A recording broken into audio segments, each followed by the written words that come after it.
Three of the current justices have signaled they are open to revisiting the partisan decision, and the court's 6-3 conservative majority appears to be more favorable to religious liberty claims. And here with us now is Carrie Severino, president of the Judicial Crisis Network. Carrie, welcome.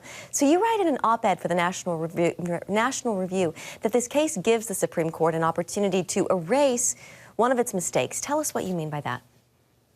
Yeah, the Hardiman case, which was referenced earlier, is a 1977 case that just got it wrong in interpreting the statute. The statute says that there has to be an accommodation for religious practice unless there is undue hardship on the employer. And they took those words, undue hardship, and made them the smallest possible hardship still qualifies as undue. So anything more than a de minimis burden, a really tiny burden, is enough for an employer to say, yeah, we're not going to cooperate with your religious obligations.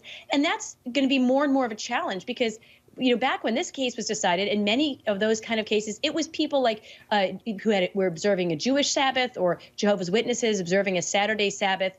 And that wasn't most of America. Most of America agreed where they were going to take Sundays off. Now we're in a position where there are very few people who still even observe a Sunday Sabbath. And so there's more and more opportunities where that's infringing on a much broader range of Christians' Sabbath obligations. And so I think it's important that the court corrects that downgrading of our civil rights and religious protections.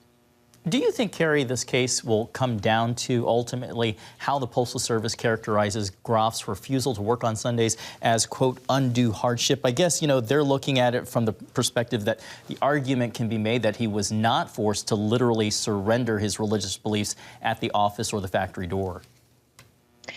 Yes, but, you know, the hardship that they're talking about isn't a hardship on Groff. I think it's pretty clear he has a sincere religious belief that he shouldn't be working on Sundays. That's why he chose the Postal Service.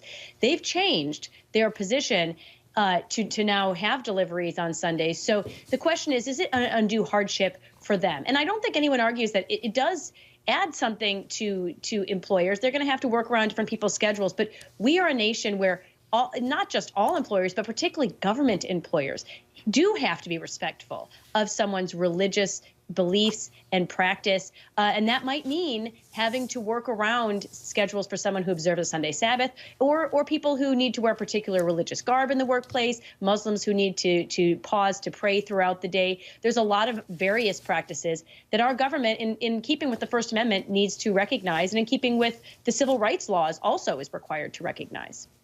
Carrie, if we zoom out, how could the High Court's ruling on this case have a wider impact on the issue of religious freedom in America? Well, I think what's a good sign is the majority of the court did see, and in fact, maybe even all the justices, recognize that this de minimis standard, this really minimizing and belittling of the importance of conscience rights, is clearly incorrect. So I'm optimistic that we'll have a broad, you know, at least 6 justices, maybe even all of the justices, recognizing that that standard's incorrect. How far they will go is another question. I think there's some people who are spinning out, sky is falling, you know, oh, businesses are going to be really hamstrung if they have to accommodate employees. But I don't think that's the case. I think in America, we understand that we can respect each other's beliefs, and we can respect. We are a country that for a long time, most businesses were closed on Sundays. And I think that that's not going to signal the end of our economy. There's certainly ways we can be creative and work around that. So I hope that this is just part of the justices recognizing the importance of religious beliefs and a way to live and respect those beliefs in the public sphere.